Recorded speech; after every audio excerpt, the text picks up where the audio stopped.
Steve Dotto here. How the heck are you this fine day? Me?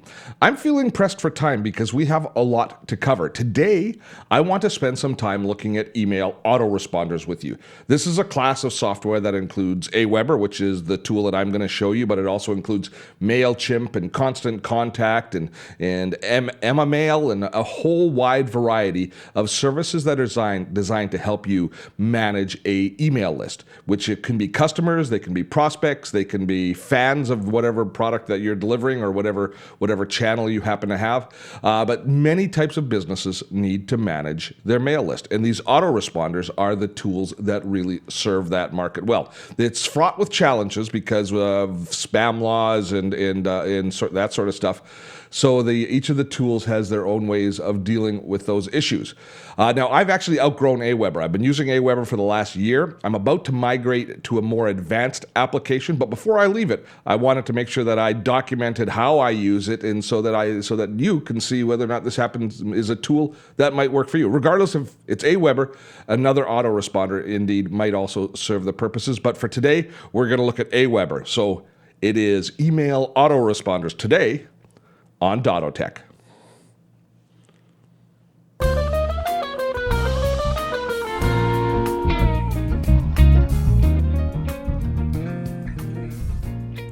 I have just logged into my Aweber account here as an email autoresponder. Now, email autoresponders serve a wide variety of purposes. First of all, they manage your list, but they're all designed to automate a process. Now, when I talk about your list, I'm talking about the list of prospects, the list of people who are interested in what you have to offer. If you are a church, it would be your parishioners. If you are an internet marketer like me, it's the list of people who want to subscribe to my newsletter and get information that I'm sharing, my videos, information about my webinars, this sort of stuff.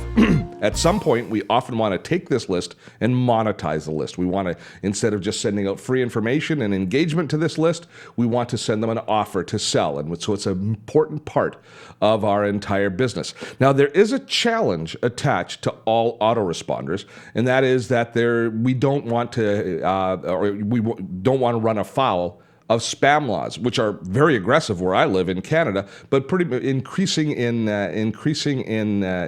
strictness throughout the world. So we have to make sure that whoever is on our list is legitimately there, that they've chosen to opt in on our list. And typically we use something called double opt-in, where people say, yes, I'd like to receive your newsletter, and then they have to verify that in an email a little bit later on to verify that, yes, they indeed want to receive email from you. If not, you can be considered a spammer, and that is bad.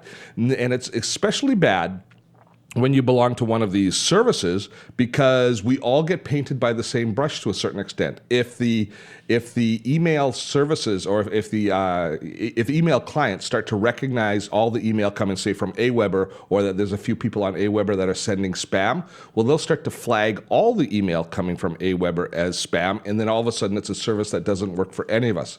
So companies like Aweber and MailChimp and Constant Contact are very diligent to make sure that none of their customers are indeed spammers. And they put rules in place in order to make sure that that is indeed the case. Now, sometimes those rules are so strict that they make it difficult for us to do business, which is, I've bumped my head a few times in Aweber on that side of the ledger. But you have to understand that they are protecting your best interest as well when they have these rules in place. So you have to kind of take them all with a bit of a grain of salt. Let me just walk you through some of the basic processes. They're fairly advanced applications, but you kind of follow a path through, and you will grow with these applications. Things like Aweber, I think Aweber gives you the first month free if you sign up, or the first month for $1. And some of them, like MailChimp, up to your first 500 subscribers, that if you send to them like 3 or 4 times a month, that's free. So they've got a variety of different ways to lead you in and lead you down the path. But ultimately, you'll end up, once your list grows to any size, you'll end up paying anywhere between $19 a month all the way up to, you can easily spend several $100s a month if you're successful in building a large email list. Now, I'm not going to talk about the marketing side today, how we market, how we build our email list. Instead, I'm going to talk about the physical infrastructure, the actual tool itself. Now, I've got my Aweber account open here, as you can see, and at the dashboard here, at this dashboard level, I just get a snapshot on the health of my account. And in this particular case, I've had 33 new subscribers today, and my subscriber count's going to be fairly high over the next few days, personally, because I'm still using Aweber as my main tool. I haven't migrated yet.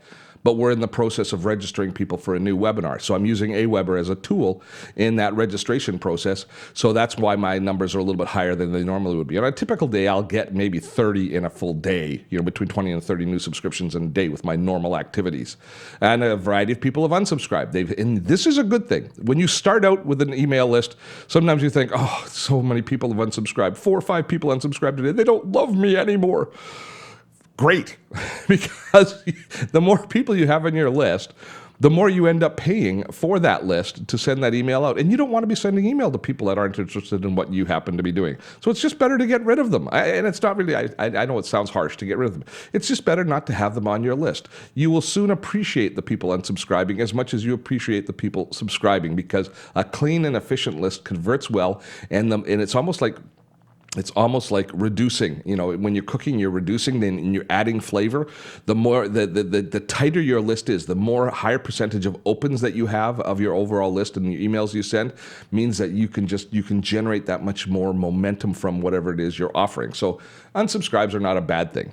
And then I have here my total subscribers. Now this list I started just a year ago, and it's grown quite well. The total subscribers is a little bit of a misnomer as far as this goes. This isn't the actual number of people that I have. If we were to line them up, there's not 6,800 people in my account. There's closer to, like, what is the number? I can tell you right here. It's about 5,500. So about 1,300 or 1,400 of these people are on multiple lists. And it's the way that Aweber, which is a bone of contention for me with Aweber, but it's the way that Aweber counts subscribers. They look, whatever lists you're on counts as one instead of how many people, instead of the individual counting as one. It's something that I don't like, because it basically pushes you above thresholds for payment a little bit in advance. So it's, I think it's nickel and diming, frankly, and that's one of the things that kind of makes it easy for me to leave when it's finally time to go. I don't have as many warm and fuzzies as a result. Now, this is in this list stats area here. This is a list of my lists, because you don't just have a single mail list, but instead you create kind of campaigns where you create and you enroll people into your program based on an activity that you're doing. And for me, most of my activities are webinars that I launch around products or around special features that I'm going to be covering. So we see here when I started, the 3 steps to Instant 1, 3 steps to Instant 2. These were all webinars that I was doing supporting my 3 steps to inbox zero. I did a little online course when I first started doing internet marketing, teaching people how to reduce their email to zero, their email inbox to zero. And so these were the activities that I did around that, the different launches. And you can see that I have a variety of different numbers of people that have subscribed to those different mail lists. And you can also see they're very stagnant. There's no new subscriptions because I'm not actively marketing these anymore. The odd time somebody finds and stumbles across the list, but for the most part, there's no activity in it. So these lists are very stagnant. And indeed, they're slowly shrinking over time as people unsubscribe. Because what happens is people signed up into my program for these lists, and then I sent them a series of emails that were specific to that particular product launch or that particular webinar that I was delivering. And then I just added them to I just include them, didn't change lists. I just include them in my general email missives that go out, which is my weekly newsletter and that sort of stuff. And every time that I send out a newsletter, a few more people unsubscribe. Now, I haven't cleaned up my unsubscribes in a couple of weeks, so the numbers look big there. But typically speaking, I probably have 25, 30 people unsubscribe a week. So my list is growing faster than it's shrinking, but there is a constant churn happening in the list. Now, when we call this an autoresponder, one of the keys to understand with these tools is when we deliver messages, when we send out messages, we can send out messages either as a single email or as what they call in Aweber they call it a broadcast. They'll call it different things in different services, but they call it a broadcast. So that's what I do with my email is I send out a broadcast. But you can also set up automated sequences, hence the term email autoresponder. We can set up automatic sequences. And the simplest of sequences is the subscription sequence. Somebody clicks on a link and says, I'd like to subscribe to your newsletter, Steve. And then there's automatically sent an email that says, are you sure you want to confirm? And then once they confirm that, then they're enrolled in the system. So that first email, that's the first sample of an autoresponder, an email that is automatically sent. Now we can take that and we can use that for marketing or for content delivery in a variety of different ways. So what you see here, this is actually my course. I've got a course called Evernote Made Easy. It's a 10-part course where I teach people how to use Evernote, and I deliver it all by my email autoresponder. And look here, this is the sequence that I created. So the first email, as soon as you give me your money and you enroll, see it send immediately, is I welcome you to Evernote Easy, and I send you the first email. The next email is sent that evening at 3 a.m., and it's the second lesson. Then at the +1, we can see it's sent one day after the previous message, is the next email in the sequence. And as we proceed all the way through, we actually have a total of 11 emails with the welcome email in 10 lessons. We have all of the different emails automatically set up. Now, what does this mean? What does this look like? For me, what this means is I sell a course to somebody because I've set it all up this way. I don't even touch that product or that individual really in any way, shape, or form. I get a notification that they've purchased. I don't have to do anything. I just notice that they've done it, and then they're automatically sent the first email. As soon as they verify their subscription, they're automatically sent the second email. And then at that point they're in the sequence, and day 3, day 4, day 5, all the way through to day 11 are sent automatically to those people. So it's a beautiful system. It's all completely automated. Now, I spent quite a bit of time setting it up, put a lot of thought into the setup, but the delivery at the end is absolutely brilliant. So this sort of a delivery system is something that can repeat over and over again and can really end up being quite profitable. Now, I have over 200 people now that have taken the course, and I'm getting statistics here, and you see that the open rate on the emails is exceptional. It's over, it should be probably even a little bit higher, but this reflects the people that have just kind of recently got these emails. But nearly 90% of every one of these lessons gets opened. So my people are reading their email, they're taking the course, and I haven't had any feedback, any negative feedback. So it seems that everybody is very happy with the way it's proceeding. And me, as the content creator, I love this system. It just works really, really well. So that's a look at how the follow-up series goes. Sending out broadcast messages. Let me go over to the broadcast. This is where your email will go out. And this is this thing that most people are probably going to start with, is broadcast messages where your email, where your newsletter will go out if you're setting up a newsletter. So let's just create a brand new newsletter. And I'm just going to go into my main email list, which is called Dotto Tech News. So this is just the general inbox that I bring everybody into if you're not attached to a specific program that I'm doing. So here, this is my newsletter that just went out a couple of days ago. That's a draft. Where if I go back into my home, navigate my way around. This is the newsletter that went out just a few days ago. How I create my videos, the new webinar, and you can see that it was sent to 5,500 people, and 2,000 have opened it so far. 319 people have clicked, and a few of the email addresses are bad, and nobody's complained. Complaints. Before I show you how to create a newsletter, let's talk a little bit about the complaints, because that is a very important part. You see, I've had complaints before. Complaints are when people say, this is spam, and they identify an email as spam. Now, a lot of people mistakenly will say, instead of just unsubscribing to something, they'll say, this is spam, or they'll put it in their spam folder, and then the email systems identify that as being classified as spam by a user who it's been sent to, and that's basically a negative point against you. Now, getting 1 or 2 people saying it's spam in a list of 5,500 people going out, that's not gonna hurt your reputation at all. But if you have any significant numbers at all, then Aweber is going to start clamping down on you. They're going to come and say, look, whoa, we can't be sending out email that's being identified as spam, so let's take a look at your list, or let's take a look at what you're sending, and let's take a look at your opt-in. Let's figure out how to reduce that number, or we're going to have to suspend your account in some way. So there's actually going to be a process that you're going to go through to make sure that you are reducing the amount of spam. And they actually tell you how spammy your email is. They have a spam score that as you send it out. And if you've got lots of external links or things that sound spammy or words that sound spammy, like buy now, it's an awesome deal or something like that, it might be identified as spammy. But by and large, they're looking for the interaction with the end user, with the recipients.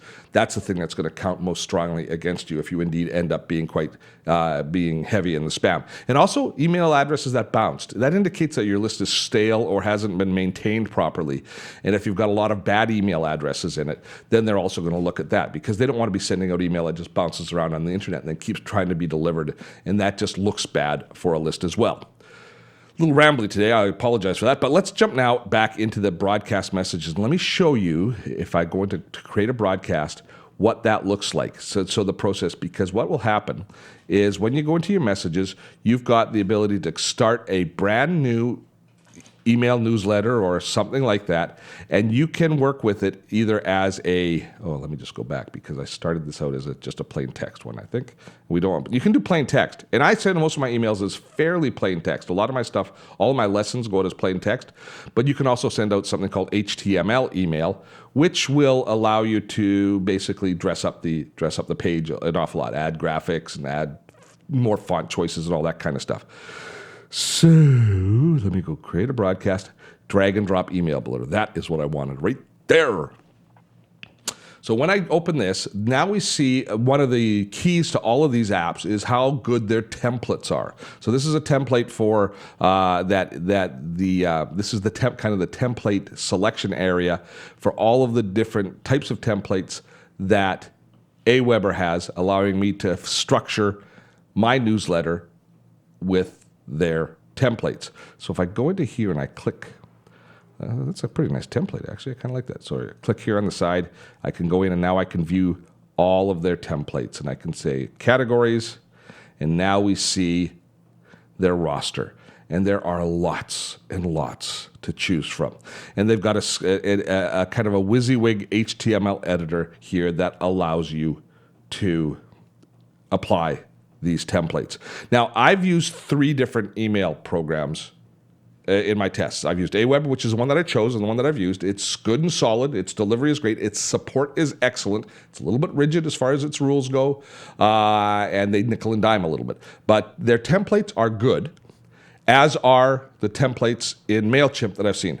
But the best templates are in Constant Contact, which is another service that I used a lot. Now, I don't recommend Constant Contact to very many people unless you're looking for really simple and really elegant looking newsletters. But for people like churches or schools and stuff like that, I think Constant Contact might be the best choice because they hold your hand better, and I do like their template editor an awful lot more in their editor.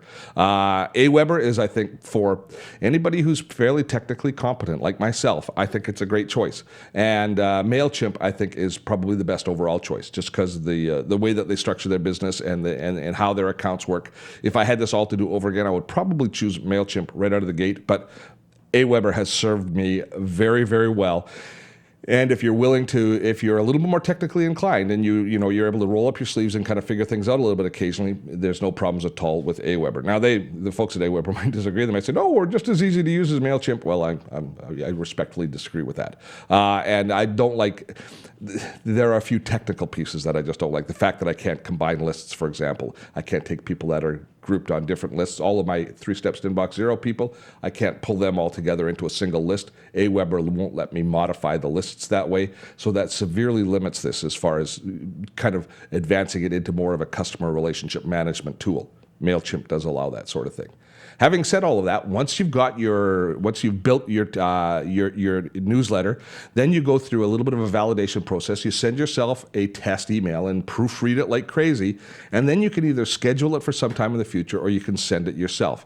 And the send is almost instantaneous. As soon as you click send, within a few minutes, it's been populated out to your network, and then you get quite a bit of feedback coming back from Aweber. And the statistics is an important part of these tools as the list management and as the email builder. Because when we click on here, let's just take a look at my last newsletter that went out. And if you're a subscriber to my newsletter, you would have seen this newsletter in your inbox. And we can see it had 5,300 people, and it went out yesterday. And we've had 1,900 opens, and this number will continue to increase. And I can see here, actually, I can see how many times different people open the email. I don't know why some people open the email so many times, but there's always a few people that open it more than once. But then even more important here is if I click down on the clicks, I want to see what people have clicked on. I've got several links within it, and this is my the video link that I put in my newsletter, which is kind of my highlighted video of the week. This is registration for my next webinar coming up. This is another video that I posted, so I can see what people clicked on.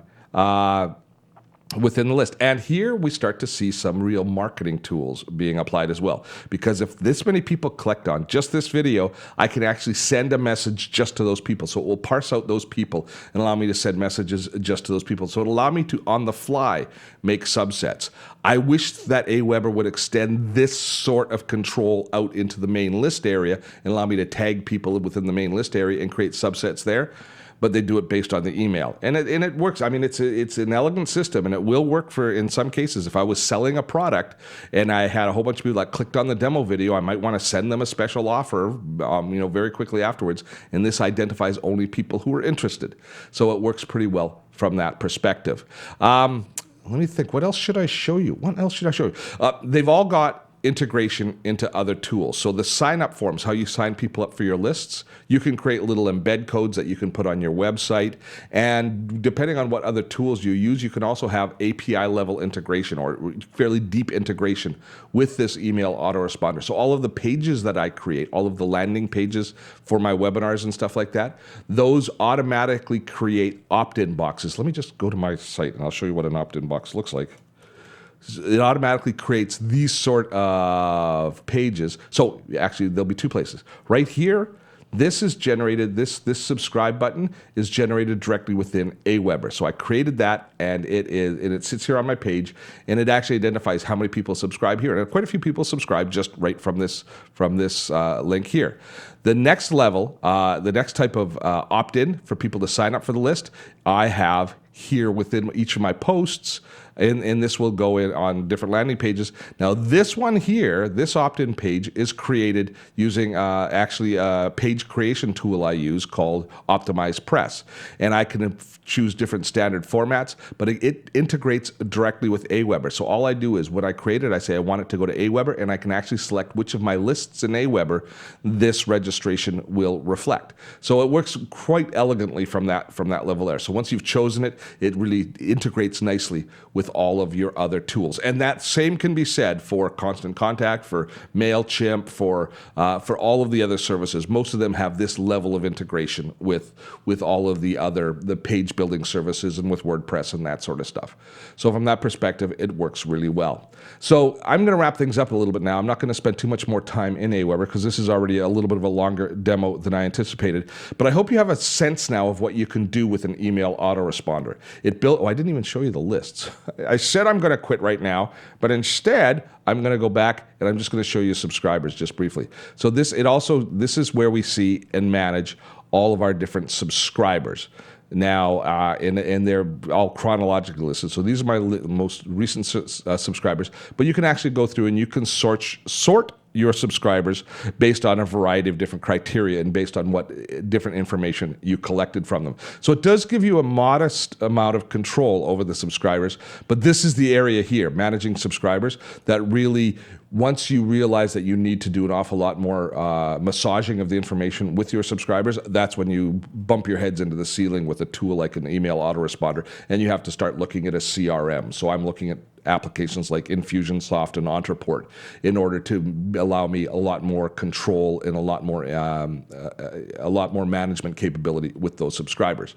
But until you reach that point, you can't beat having a tool like Aweber or MailChimp, Constant Contact, in order to build your list. Because the bottom line for internet marketing and for a variety of other businesses is the value that you have as a business is built into that list, having that customer list. And especially for those of us that are doing a lot of our business building and community building on services like Facebook and YouTube,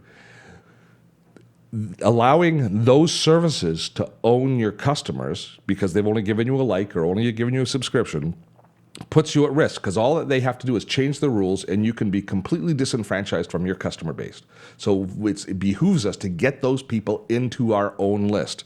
Choose one of these tools, run with it.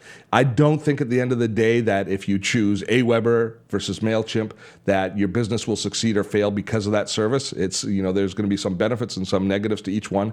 Bottom line is get onto one of them, start to use it, build your list, and fortunately all of them will allow us to migrate upstream when we need more advanced applications, which is exactly what I'm facing here at Dotto Tech right now.